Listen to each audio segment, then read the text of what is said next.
Hello everyone, welcome back to our online classes. देखिए, last class में हमने पढ़ा था विद्युत द्विध्रुव के बारे में। हमने पढ़ा था कि विद्युत द्विध्रुव होता क्या है, विद्युत द्विध्रुव विद्युत क्षेत्र की उत्पत्ति क्यों करता है, जबकि उसमें दो समान परिमाण और विपरीत प्रकृति के आवेश उपस्थित होते हैं, जिनके कारण उत्पन्न विद्युत क्षेत्र जिनके दोनों के कारण उत्पन्न विद्युत क्षेत्र एक दूसरे को निरस्त करना चाहिए, लेकिन दोनों आवेशों के मध्य की अल्प दूरी के कारण ये विद्युत द्विध्रुव एक परिणामी विद्युत क्षेत्र की उत्पत्ति करता है।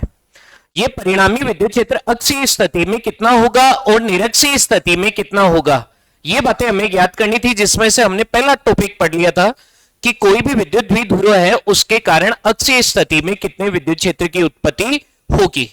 ठीक है, आज की क्लास में हम पढ़ेंगे कि विद्युत द्विध्रुव के कारण निरक्षीय स्थिति में कितना विद्युत क्षेत्र उत्पन्न होता है, कितना विद्युत क्षेत्र एक विद्युत द्विध्रुव निरक्षीय स्थिति में उत्पन्न करता है। इस बात की कैलकुलेशन, इस बात का डेरिवेशन हम आज पढ़ेंगे। देखिएगा ढंग से, वही मेथड है। हमारे पास में एक विद्युत द्विध्रुव पड़ा है। द्विध्रुव का मतलब था कि हमारे पास में समान परिमाण और विपरीत प्रकृति के दो आवेश होंगे, जिनका मान तो आपस में समान रहेगा, लेकिन दोनों की प्रकृति परस्पर क्या रहेगी, विपरीत। तो जैसे मान लीजिए कि ये मेरे पास एक प्लस का क्यू आवेश है और दूसरा हो गया माइनस का क्यू आवेश। एक पॉजिटिव आवेश है और दूसरा हो गया नेगेटिव। हम लोगों ने मान लिया कि प्लस क्यू आवेश जहां रखा गया है उस पॉइंट को हमने मान लिया ए, और जहां पर माइनस क्यू आवेश रखा गया उस पॉइंट को हमने मान लिया पॉइंट बी। ठीक है, इन दोनों आवेशों के मध्य की जो दूरी थी उस दूरी को हमने दर्शाया था, ये टोटल जो दूरी थी उस दूरी को हमने दर्शाया था 2d से। इस दूरी को हमने किससे दर्शाया था, 2d से। ठीक है, इस द्विध्रुव का हमने एक मध्य बिंदु डिसाइड किया था कि यहां पर इसका एक सेंटर पॉइंट है, जिसे हमने डिसाइड कर दिया किससे, o से।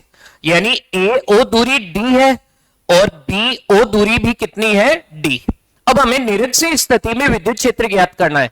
तो निरक्षीय स्थिति का मतलब है कि द्विध्रुव का ये जो मध्य बिंदु है इसके बिल्कुल लंबवत, इसके बिल्कुल लंबवत, या तो आप ऊपर की ओर ले लो या आपकी मर्जी है कि किधर ले सकते हो, नीचे की ओर। तो मैंने ऊपर की ओर इसके मध्य बिंदु O से R ऊंचाई पर ऊपर की ओर एक प्रेक्षण बिंदु मान लिया, बिंदु P।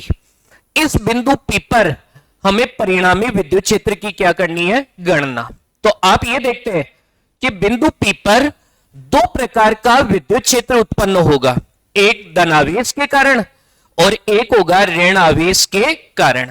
तो देखिए, ये जो आपका धनावेश है, धनावेश विद्युत क्षेत्र प्रेक्षण बिंदु पर बाहर की दिशा में उत्पन्न करेगा, जबकि ऋण आवेश विद्युत क्षेत्र प्रेक्षण बिंदु पर अंदर की दिशा में यानी आवेश की ओर उत्पन्न करेगा।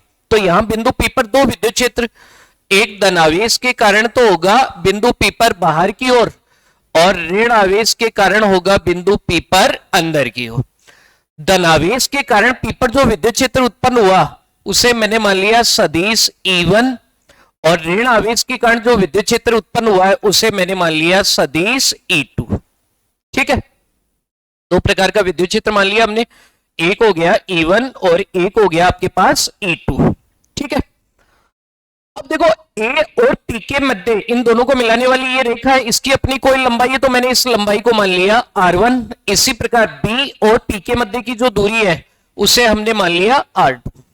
ठीक है, आप ये देख रहे हैं कि जब आप A को P से मिलाते हैं तो AP रेखा AB के साथ एक कोण बनाती है, मैंने मान लिया कितना कोण है, थीटा।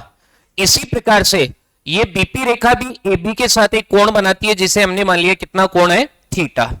ठीक है, बिंदु P पर दो विद्युत क्षेत्र पड़े हैं हमारे पास में, एक है E1 सदिश और एक है E2 सदिश।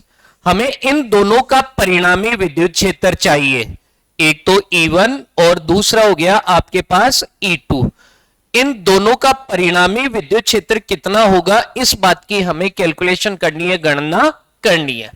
ठीक है, तो अगर किसी बिंदु पर दो या दो से अधिक सदिश उपस्थित हो तो परिणामी विद्युत क्षेत्र का मान ज्ञात करने के लिए हमारे पास में समांतर चतुर्भुज का नियम है। कौन सा नियम है? समांतर चतुर्भुज का नियम। इस समांतर चतुर्भुज के नियम को यदि हम यहां पर लागू करेंगे तो हमारी कैलकुलेशन थोड़ी सी बड़ी हो जाएगी, इसलिए दूसरा मेथड है कि हम घटक विधि लागू कर देते हैं, यानी टुकड़े बना लेते हैं दोनों सदिशों के, सदिश E1 और सदिश E2 के। तो बिंदु P को हमने मूल बिंदु मान लिया, और मूल बिंदु माना तो ये तो बन गई पॉजिटिव एक्स एक्स, ये बन गई आपकी पॉजिटिव वाई एक्स, और नीचे की तरफ आ गई नेगेटिव वाई एक्स। ठीक है, आप देख रहे हैं कि दो समांतर रेखाओं को यदि कोई तीसरी रेखा कटेगी तो कोण का मान क्या होगा? बराबर। तो इसलिए ये कोण थीटा है, तो यहां वाला कोण भी कितना हो गया? थीटा। ठीक है, इसी प्रकार अगर यहां पर ये वाला कोण थीटा है तो ये उल्टा जेड बन रहा है, एकांतर कोण बन गए, एकांतर कोण बने तो ये वाला कोण भी कितना हो गया? थीटा। ठीक है, अब देखो, अब अगर इसके टुकड़े करेंगे हम तो टुकड़े क्या क्या होंगे? आप देख रहे हैं कि E1 कौन कौन सी एक्स के बीच में पड़ा है? पॉजिटिव एक्स एक्स और पॉजिटिव वाई। तो इधर तो क्षैतिज घटक, इधर हो गया लंबवत घटक। क्षैतिज घटक क्या होगा? क्षैतिज घटक हो गया E1 cos थीटा, और लंबवत घटक इधर ऊपर की ओर ये हो गया E1 sin थीटा। इसी प्रकार यहां पर E2 positive Y, positive X X और नेगेटिव वाई एक्स के बीच में पड़ा है, तो इसके दो घटक, इधर तो वही क्षैतिज घटक, ये हो गया E2 cos थीटा, और इधर आ गया आपके पास ये जो नेगेटिव वाई एक्स है, इस पर आ गया E2 sin थीटा। ये दो प्रकार के आपके पास क्या बन गए? इसके घटक बन गए। ठीक है, अब देखो, आप देख रहे हैं कि अगर आपने घटक विधि लागू की है तो ये बिंदु P मूल बिंदु की भांति काम करते हैं। हमारे पास में दोनों विद्युत क्षेत्र के चार टुकड़े बन गए। एक बना ऊपर की तरफ E1 sin थीटा, एक बना इसी रेखा पर नीचे की ओर E2 sin थीटा। ठीक है, दो टुकड़े इस एक ही दिशा में पड़े हैं, E1 cos थीटा और दूसरा हो गया E2 cos थीटा। ये दो टुकड़े एक ही दिशा में हैं। ठीक है, अब देखो, ये दोनों टुकड़े तो एक ही दिशा में हैं, लेकिन ये दोनों टुकड़े एक दूसरे की विपरीत दिशा में, और दोनों में sin थीटा भी आ रहा है। यदि E1 E2 के बराबर हो जाए, यदि E1 किसके बराबर हो जाए? E2 के बराबर हो जाए, तो उस स्थिति में E1 sin थीटा और E2 sin थीटा आपस में क्या हो जाएंगे? बराबर। और बराबर होंगे तो चित्र में हम ये देख सकते हैं कि दिशा परस्पर क्या हो गई? विपरीत, जिसके कारण हो जाएगा कि ये दोनों घटक एक दूसरे को क्या कर दें? कैंसिल। तो पहले हमें ये देखना है कि E1 E2 आपस में बराबर हैं अथवा नहीं है। तो हमारा टारगेट हो गया कि हमें एक बार तो E1 का मान ज्ञात करना है और एक बार हमें मान ज्ञात करना है E2 का। तो सबसे पहले E1 का मान ज्ञात करते हैं। E1 कौन से चार्ज के कारण है? प्लस चार्ज के कारण। तो मैं इसे लिख सकता हूं प्लस Q आवेश के कारण, प्लस Q आवेश के कारण P पर विद्युत क्षेत्र, P पर विद्युत क्षेत्र। ठीक है, ये प्लस Q चार्ज है, इसके कारण P पर विद्युत क्षेत्र। अकेले बिंदु आवेश के कारण विद्युत क्षेत्र का सूत्र पढ़ा था आपने, E बराबर KQ बटा R स्क्वायर। तो आप देख रहे हैं कि प्लस Q आवेश के कारण यहां P पर विद्युत क्षेत्र E1 है, तो E का काम करेगा E1, और जैसे ही E का काम E1 करेगा तो ये वाली दूरी बदल गई, बदलकर कितनी है? R1। तो यहां R की जगह आ गया R1। ठीक है, अब R1 का मान हमें नहीं पता, हमें तो दो ही चीजें पता है, एक तो कि ये दोनों के बीच की दूरी है 2D, और एक ये दूरी है कितनी? R।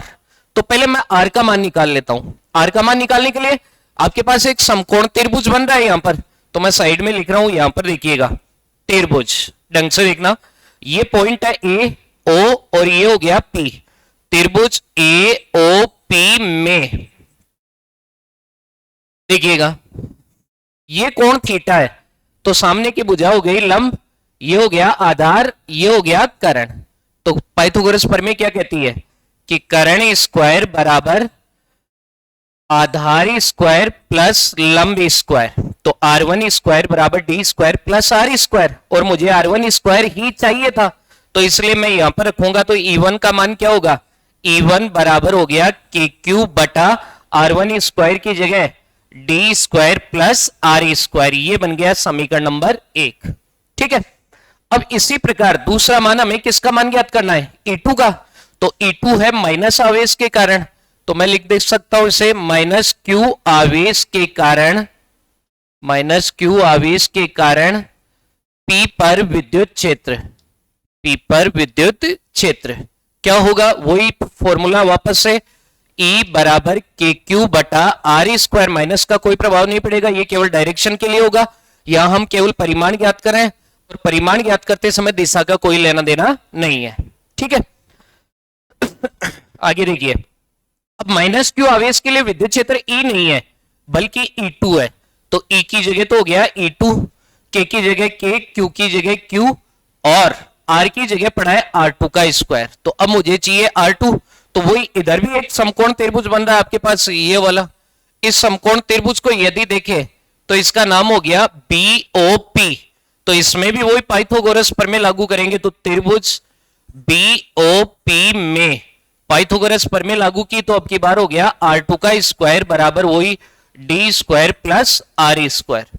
ये मान वापस से R2 स्क्वायर की जगह रखो, तो ये बन गया E2 बराबर KQ बटा R2 स्क्वायर की जगह हो गया D square plus R square, ठीक है। ये बन गई समीकरण नंबर 2।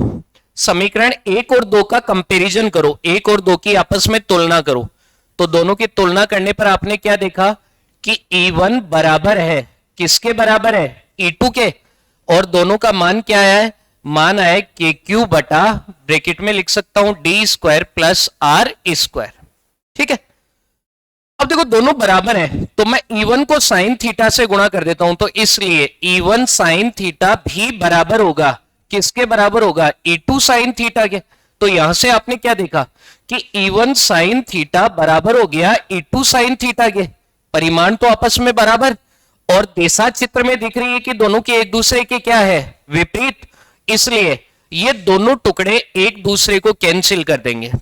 अब जब ये दो टुकड़े एक दूसरे को कैंसिल करेंगे तो पीछे कितने टुकड़े बचेंगे, 2, भाई टोटल 4 थे, 4 में से 2 तो विपरीत दिशा और समान परिमाण के कारण कैंसिल हो गए, पीछे कितने बचे, 2, और दोनों की दिशा जो बचे हुए हैं उनकी दिशा समान है, तो समान दिशा के कारण जो टोटल रिजल्ट आएगा, परिणामी रिजल्ट आएगा, वो इन्हीं दोनों की दिशा में आएगा, और समान दिशा है तो दोनों का टोटल निकालने के लिए क्या कर देंगे, जोड़, ठीक है।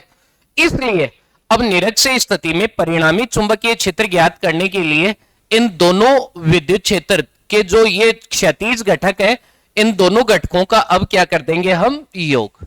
तो देखिए कैसे करेंगे, आगे सोल्व कर लेते हैं। मैं इसको रब कर देता हूं, इसकी अब हमें जरूरत नहीं है, इसकी सहायता से जो रिजल्ट मिलना था हमने ले लिया है, ठीक है। देखिएगा आगे, निरक्षीय स्थिति में हमें विद्युत क्षेत्र ज्ञात करना है, तो मैं लिखूंगा E ऑफ निरक्ष, जो कि टोटल विद्युत क्षेत्र का काम कर रहा है, यहां पर बिंदु P पर, बराबर होगा, कितने घटक बचे, 2, दोनों एक ही दिशा में, तो दोनों का जोड़ हो जाएगा E1 cos theta plus E2 cos theta. अब आपने वहां पर पढ़ा है, क्या पढ़ा है कि E1 और E2 आपस में बराबर है, तो E2 को हटा दिया, फिर E2 की जगह में मैंने E1 रख दिया, तो इसी बात को मैं ऐसे भी तो लिख सकता हूं, अब यहां से मैं ऐसे लिख सकता हूं E ऑफ निरक्ष बराबर 2E1 और आगे हो गया cos थीटा, ठीक है भाई। E2 को हटाया तो E1 cos theta plus E1 cos theta बराबर 2E1 cos थीटा। इसे सोल्व करना है, तो E1 का मान तो पड़ा है हमारे पास में, ये रहा, तो मैं क्या लिखूंगा, ये हो गया E ऑफ निरक्ष बराबर 2 इंटू E1 की जगह रखा हमने KQ बटा ब्रैकेट में D square plus R square, फिर आगे गुणा में क्या पड़ा है, cos थीटा। अब मुझे क्या चाहिए, cos थीटा, क्योंकि यही एक चीज बची हुई है जो मेरे पास नहीं है, और बाकी तो सारी चीजें हमने रख दी है। तो cos थीटा का मान निकालने के लिए हमें समकोण त्रिभुज चाहिए, और हमारे पास में दो समकोण त्रिभुज पड़े हैं, एक पड़ा है AOP और दूसरा इधर BOP। किसी से भी आप cos थीटा का मान निकाल लीजिए। तो मैंने उठाया त्रिभुज AOP में क्या होगा, cos थीटा बराबर लाल बटे कक्का यानी आधार बटा कर्ण।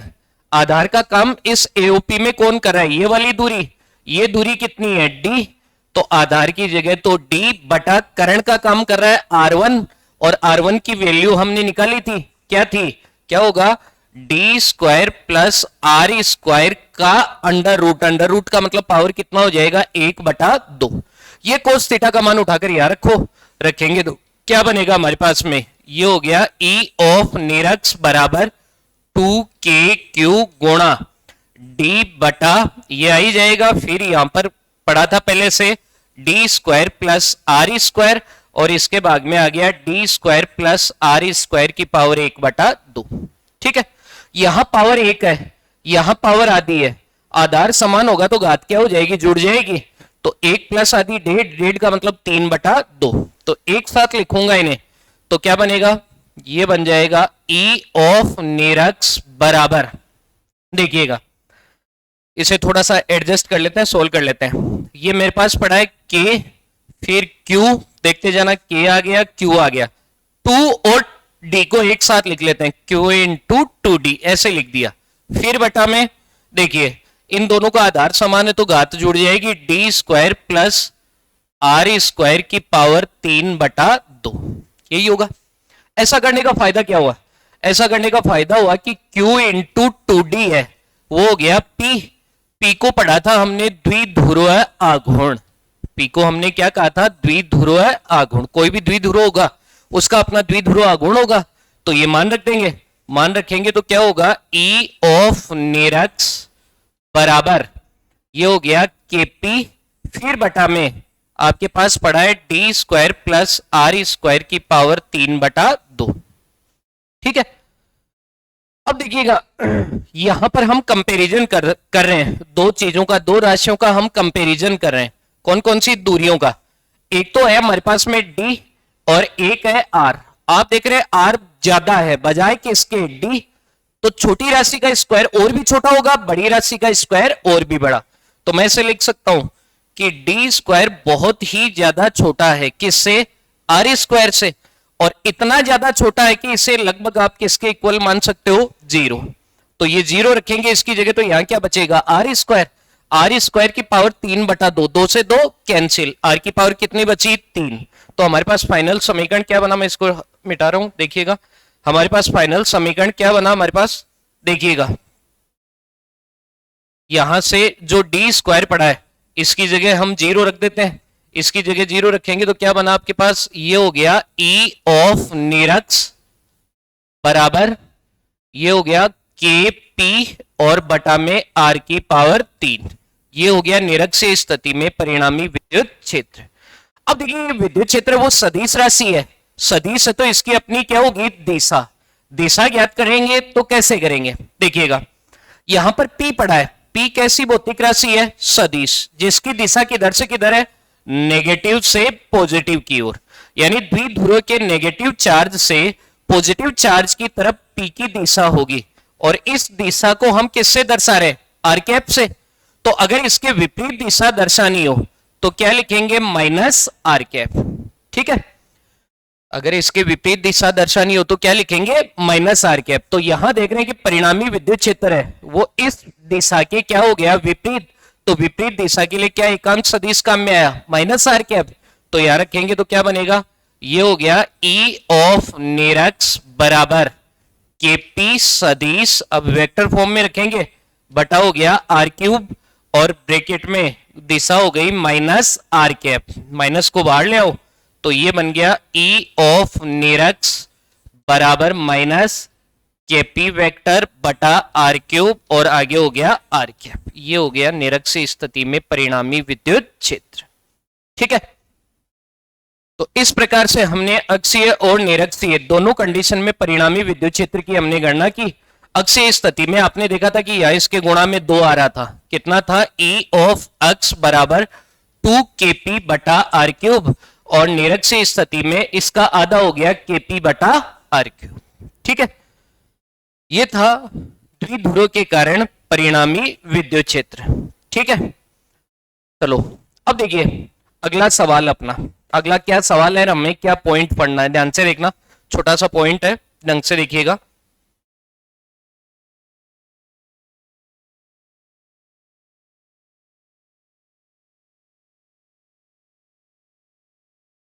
देखिए आप लोगों ने विद्युत क्षेत्र की परिभाषा पढ़ी, विद्युत क्षेत्र की बोलो या विद्युत क्षेत्र की तीव्रता की परिभाषा बोलो। विद्युत क्षेत्र का मतलब था कि किसी भी आवेश के चारों ओर उपस्थित उसका प्रभाव क्षेत्र, उस आवेश का अपना क्या कहलाता है, विद्युत क्षेत्र। और विद्युत क्षेत्र की जो तीव्रता है वो इसी विद्युत क्षेत्र का कौन सा रूप है, सदिश रूप। ठीक है, तो विद्युत क्षेत्र की तीव्रता के बारे में भी आप लोगों ने पढ़ा और विद्युत क्षेत्र के बारे में भी आप लोगों ने पढ़ा। ठीक है, अब देखो विद्युत क्षेत्र की तीव्रता जब आपने परिभाषा बनाई तो विद्युत क्षेत्र की तीव्रता का आप लोगों ने सूत्र बनाया, सदिश E बराबर सदिश F बटा Q नॉट। ठीक है, ये विद्युत क्षेत्र की क्या थी, परिभाषा। विद्युत क्षेत्र की तीव्रता की यहां से क्या डेफिनेशन बनाई आप लोगों ने, यहां पर डेफिनेशन बनाई कि यदि if Q not equal to 1 coulomb, इसलिए वेक्टर E इक्वल टू हो गया वेक्टर F, यानी कि किसी आवेश के विद्युत क्षेत्र में इकाई कूलम धनावेश पर लगने वाला विद्युत बल ही उस आवेश का क्या कहलाता है, उस आवेश की उस बिंदु पर विद्युत क्षेत्र की तीव्रता कहलाती है। ठीक है, यह बात हमने पीछे पढ़ी थी। तो यहां पर हमने विद्युत क्षेत्र की तीव्रता को बल के रूप में परिभाषित किया, डिफाइन कर दिया।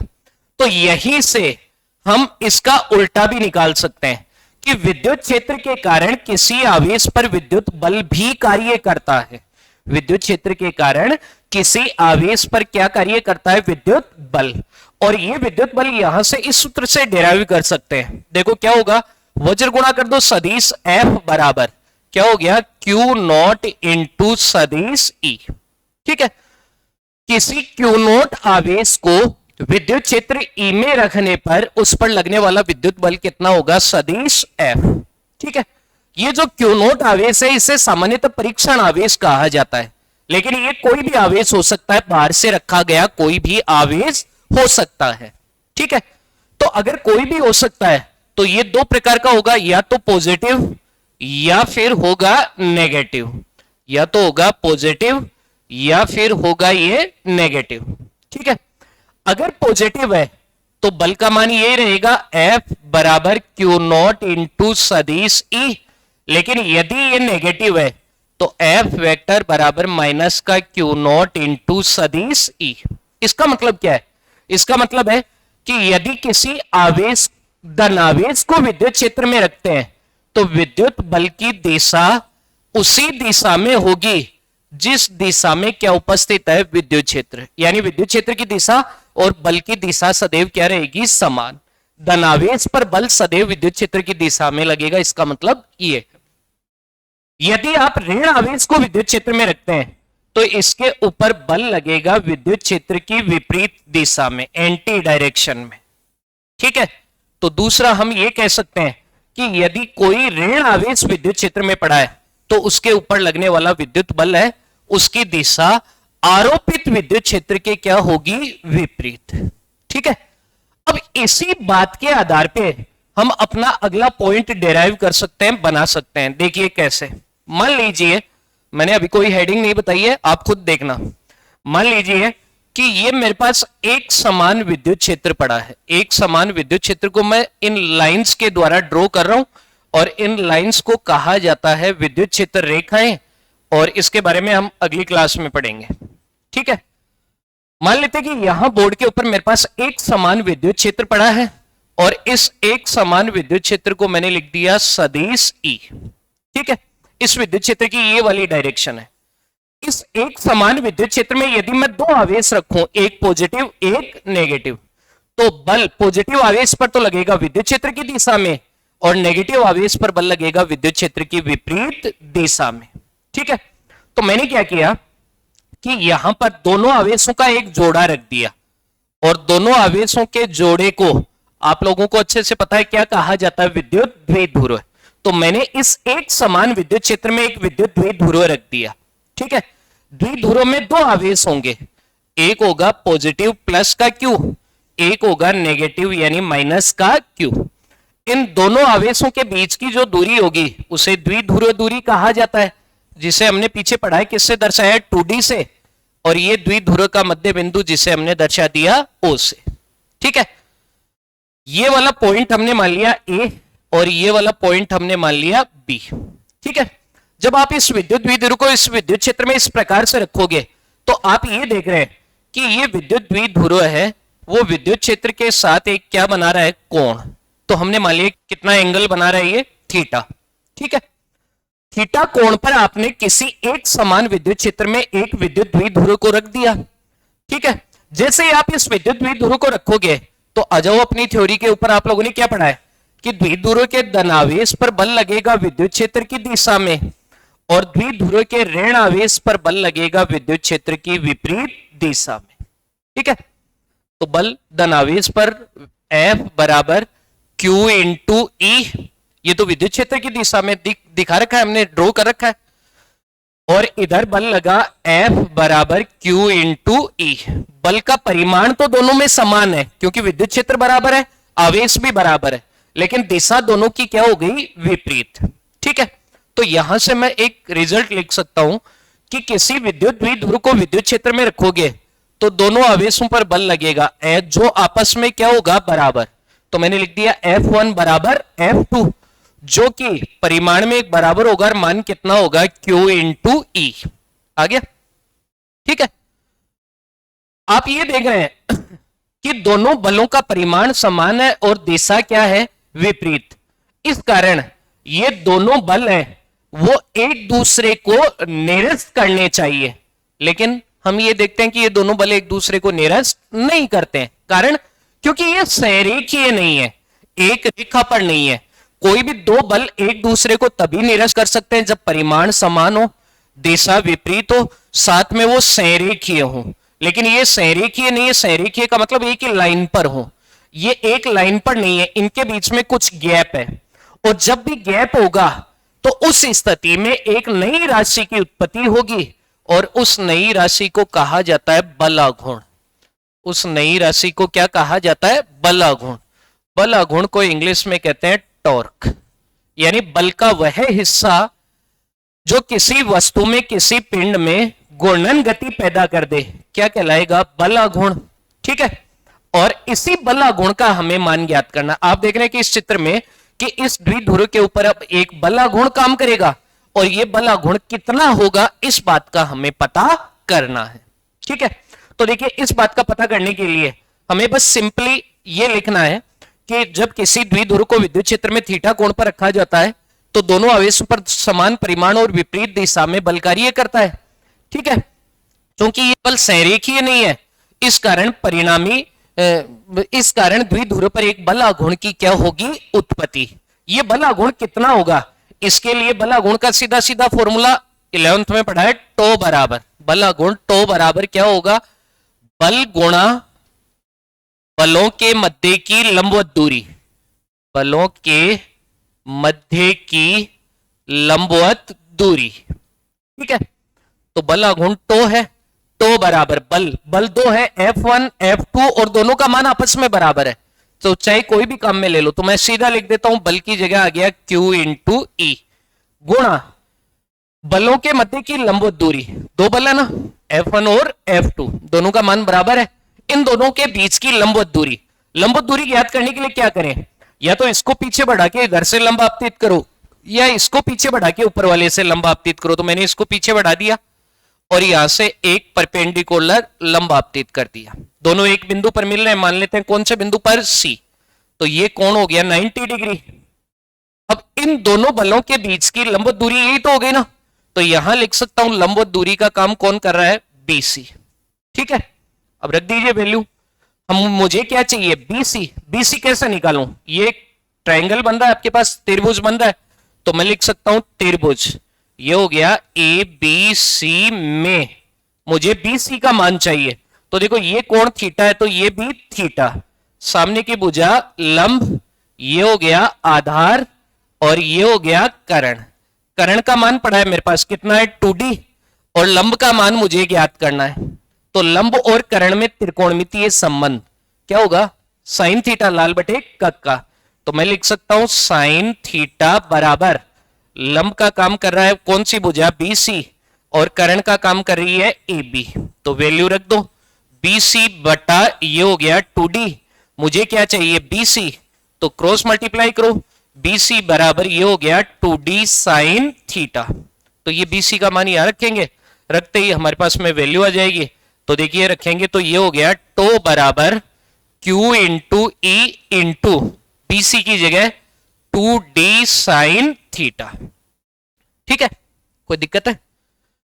अब देखो वही सोल्व करने का मेथड आप लोगों ने पढ़ा है पीछे, Q इंटू 2D बराबर होता है P। तो ये पढ़ा Q, ये रहा 2D, दोनों की जगह आ गया P। तो क्या बनेगी वैल्यू, ये हो गया टो बराबर PE साइन थीटा। ये आ गया किसी एक समान विद्युत क्षेत्र में स्थित थीटा कोण पर स्थित द्विध्रुव पर कार्यरत बल आघूर्ण।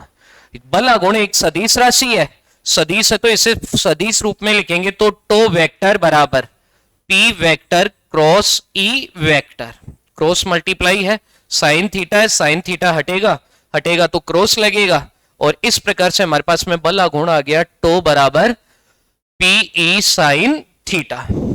ठीक है, हम ये देख रहे हैं कि ये बल आघूर्ण है वो तीन राशियों पर निर्भर कर रहा है, P, E और तीसरा हो गया थीटा।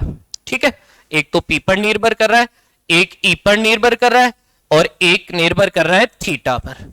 तो अगर आप द्विध्रुव को और विद्युत क्षेत्र को नियत रखेंगे तो ये केवल थीटा पर डिपेंड करेगा। इसका मतलब है कि जैसे जैसे आप थीटा को चेंज करोगे वैसे वैसे बल आघूर्ण का मान भी क्या होता जाएगा, चेंज। तो मैंने इसकी कुछ स्पेशल केस पढ़े हैं, यानी विशेष स्थितियां मैं इसके बारे में बता रहा हूं। क्या क्या विशेष स्थितियां, केवल थीटा के मान को चेंज करना है। यदि पहला थीटा बराबर 0 डिग्री, यदि थीटा बराबर हमने कितना मान लिया 0, तो यहां मान रखोगे तो आप जानते हैं टो बराबर क्या पड़ा है PE साइन 0, साइन 0 का मान 0 और टो बराबर क्या हो गया 0। ठीक है, यदि थीटा बराबर 0 है तो इस कंडीशन को द्विध्रुव की स्थायी साम्यावस्था कहा जाता है। साम्यावस्था तो है ही है, लेकिन इसे कहा जाता है स्थायी साम्यावस्था। स्थायी इसलिए बोलते हैं क्योंकि इस कंडीशन में टो भी 0 है और परिणामी बल भी कितना है 0। इस कारण इसे क्या कहा जाता है, स्थायी साम्यावस्था। इसी प्रकार से नंबर 2, यदि थीटा बराबर 90 कर दिया आपने तो टो बराबर ये हो गया PE साइन 90, साइन 90 का मान 1, तो ये बच गया आपके पास PE। अब चूंकि साइन के अंदर अधिकतम मान 1 होता है तो यहां अधिकतम वैल्यू काम में आ रही है तो टो भी अधिकतम होगा, इस कारण इसे कहा जाता है टो मैक्सिमम। टो मैक्सिमम बराबर हो गया प्लस का PE, अधिकतम द्विध्रुव आघूर्ण काम करेगा। तीसरा नंबर 3, यदि थीटा बराबर 180 तो इसमें देखिए टो बराबर PE साइन 180, 180 का मान 0 तो टो बराबर हो गया 0। इस कंडीशन को अस्थायी साम्यावस्था कहा जाता है। इसे क्या कहा जाता है, अस्थायी साम्यावस्था। साम्यावस्था तो है ये भी, लेकिन इसे कहा जाता है अस्थायी साम्यावस्था। अस्थायी साम्यावस्था कहने का कारण यह है 180 होने का मतलब इधर तो आएगा माइनस, इधर आएगा प्लस, यानी मौका मिलते प्लस इधर आना चाहेगा और माइनस इधर। इस कारण इस अवस्था को कहा जाता है अस्थायी साम्यावस्था। ठीक है, यह था किसी द्विध्रुव पर कार्यरत बल तथा बल आघूर्ण। ठीक है, उम्मीद करता हूं आप लोगों को अच्छे से समझ में आ रहा होगा और आप थोड़ा बहुत पढ़ाई भी कर रहे होंगे। धन्यवाद।